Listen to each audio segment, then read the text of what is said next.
जय श्री कृष्णा। राधे राधे। प्रिय बंधुओं, आप सबका हमारे YouTube चैनल में बहुत बहुत स्वागत है। आज आप सुनेंगे गणेश संकष्टी चतुर्थी व्रत कथा। शास्त्रों के अनुसार प्रत्येक माह में 2 चतुर्थी पड़ती है, शुक्ल पक्ष और कृष्ण पक्ष में। कृष्ण पक्ष की चतुर्थी संकष्टी और शुक्ल पक्ष की चतुर्थी विनायक चतुर्थी होती है। पंचांग के अनुसार ज्येष्ठ माह के कृष्ण पक्ष की चतुर्थी एक दंत संकष्टी चतुर्थी कहलाती है। मान्यता है कि इस दिन महिलाएं अपनी संतान के उज्जवल भविष्य और दीर्घायु के लिए निर्जला व्रत भी करती हैं। यह व्रत सूर्योदय से लेकर चंद्रमा को अर्घ्य देने के बाद ही पूर्ण होता है। तो भगवान श्री गणेश के चरणों का ध्यान करते हुए आइए शुरू करते हैं गणेश संकष्टी चतुर्थी व्रत कथा। श्री गणेश चतुर्थी व्रत की पौराणिक कथा के अनुसार एक बार भगवान शिव तथा माता पार्वती नर्मदा नदी के किनारे बैठे थे। वहां माता पार्वती ने भगवान शिव से समय व्यतीत करने के लिए चौपड़ खेलने को कहा। शिव चौपड़ खेलने के लिए तैयार हो गए, परंतु इस खेल में हार जीत का फैसला कौन करेगा, यह प्रश्न उनके समक्ष उठा। तो भगवान शिव ने कुछ तिनके एकत्रित कर उसका एक पुतला बनाकर उसकी प्राण प्रतिष्ठा कर दी और पुतले से कहा, बेटा, हम चौपड़ खेलना चाहते हैं, परंतु हमारी हार जीत का फैसला करने वाला कोई नहीं है, इसीलिए तुम बताना कि हम दोनों में से कौन हारा और कौन जीता। उसके बाद भगवान शिव और माता पार्वती का चौपड़ खेल शुरू हो गया। यह खेल 3 बार खेला गया और संयोग से तीनों बार माता पार्वती ही जीत गई। खेल समाप्त होने के बाद बालक से हार जीत का फैसला करने के लिए कहा गया, तो उस बालक ने महादेव को विजयी बताया।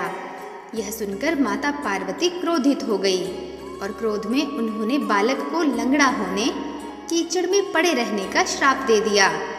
बालक ने माता पार्वती से माफ़ी मांगी और कहा कि यह मुझसे अज्ञानतावश ऐसा हुआ है, मैंने किसी द्वेष भाव में ऐसा नहीं किया।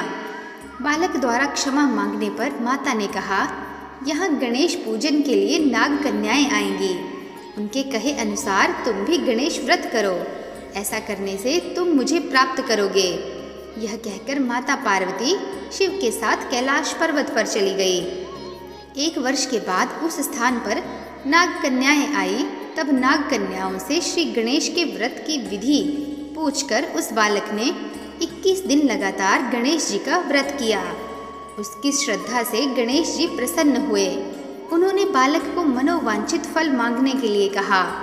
उस पर उस बालक ने कहा, हे विनायक, मुझ में इतनी शक्ति दीजिए कि मैं अपने पैरों से चलकर अपने माता पिता के साथ कैलाश पर्वत पर पहुंच सकूं और वे यह देखकर प्रसन्न हों। तब बालक को वरदान देकर श्री गणेश अंतर्ध्यान हो गए। इसके बाद वह बालक कैलाश पर्वत पर पहुंच गया और कैलाश पर्वत पर पहुंचने की अपनी कथा उसने भगवान शिव को सुनाई। चौपड़ वाले दिन से माता पार्वती शिव जी से विमुख हो गई थी, अतः देवी के रुष्ट होने पर भगवान शिव ने भी बालक के बताए अनुसार 21 दिनों तक श्री गणेश का व्रत किया। इस व्रत के प्रभाव से माता पार्वती के मन से भगवान शिव के लिए जो नाराजगी थी वह समाप्त हो गई।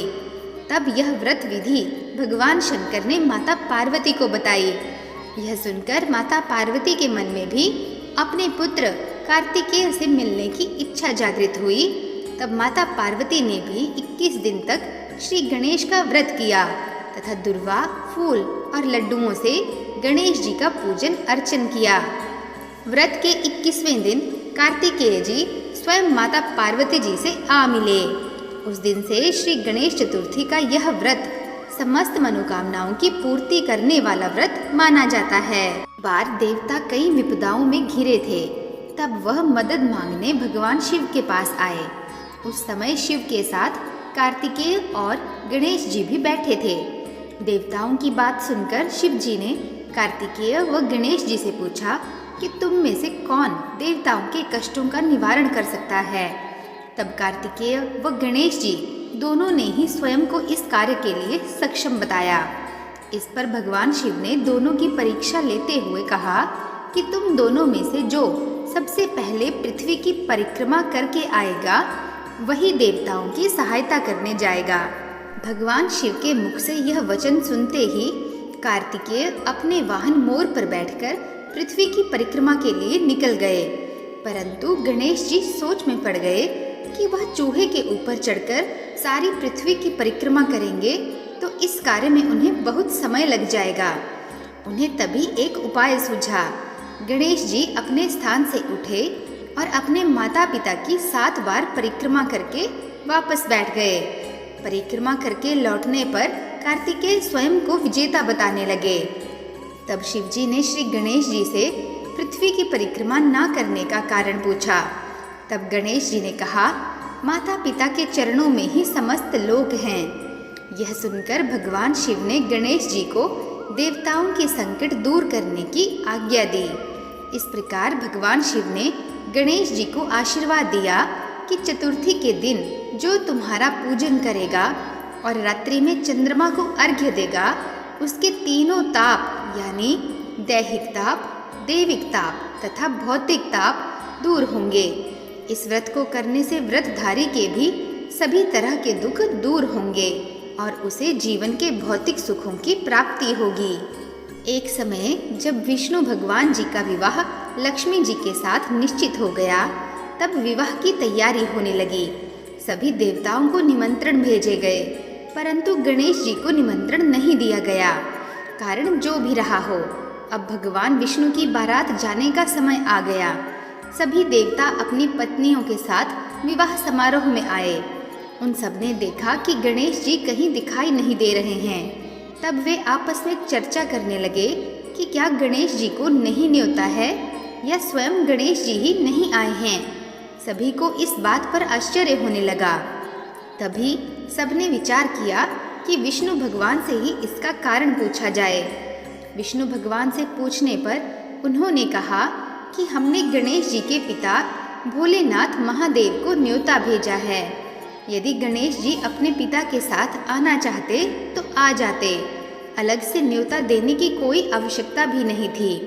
दूसरी बात यह है कि उनको 1.25 मन मूंग, 1.25 मन चावल, 1.25 मन घी और 1.25 मन लड्डू का भोजन दिन भर में चाहिए। यदि गणेश जी नहीं आएंगे तो कोई बात नहीं, दूसरे के घर जाकर इतना खाना पीना अच्छा भी नहीं लगता। इतनी वार्ता कर ही रहे थे कि किसी एक ने सुझाव दिया, यदि गणेश जी आ भी जाएं तो उनको द्वारपाल बनाकर बैठा देंगे कि आप घर की याद रखना। आप तो चूहे पर बैठकर धीरे धीरे चलोगे तो बारात से बहुत पीछे रह जाओगे। यह सुझाव भी सबको पसंद आ गया तो विष्णु भगवान ने भी अपनी सहमति दे दी। होना क्या था कि इतने में गणेश जी वहां आ पहुँचे और उन्हें समझा बुझाकर घर की रखवाली करने बैठा दिया गया।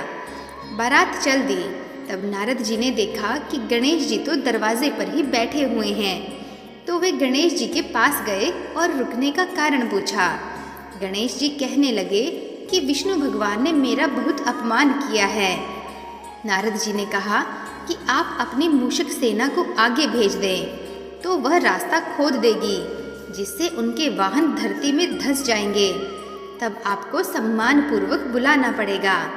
अब तो गणेश जी ने अपनी मूषक सेना जल्दी से आगे भेज दी और सेना ने जमीन पोली कर दी।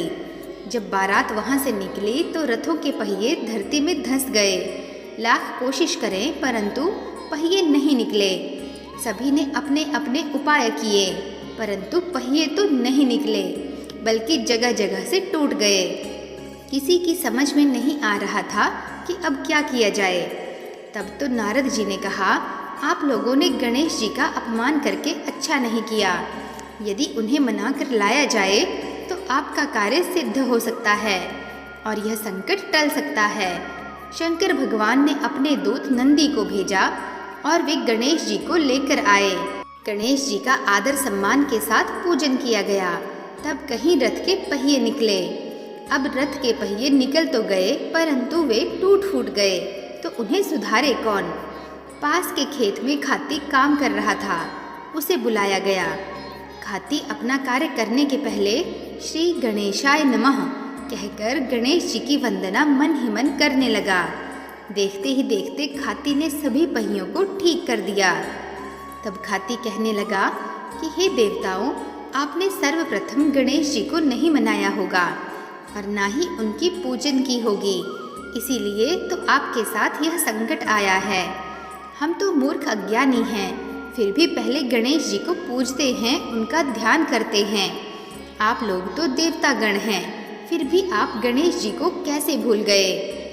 अब आप लोग भगवान श्री गणेश जी की जय बोल कर जाएं तो आपके सब काम बन जाएंगे और कोई संकट भी नहीं आएगा। ऐसा कहते हुए बारात वहाँ से चल दी और विष्णु भगवान का लक्ष्मी जी के साथ विवाह संपन्न करा के सभी सकुशल घर लौट आए। हे गणेश जी महाराज, आपने विष्णु को जैसो कारज सारियो ऐसो कारज सबको सिद्ध कर जो। बोलो गजानन भगवान की जय। तो प्रिय बंधुओं, आप सब भी प्रेम से बोलिए ओम श्री गणेशाय नमः। यदि आपको हमारे द्वारा सुनाई गई यह कथा पसंद आई हो तो चैनल को लाइक, शेयर तथा सब्सक्राइब अवश्य कीजिएगा तथा कमेंट्स में ओम श्री गणेशाय नमः अवश्य लिखिएगा। मिलते हैं नेक्स्ट वीडियो में, तब तक के लिए नमस्कार।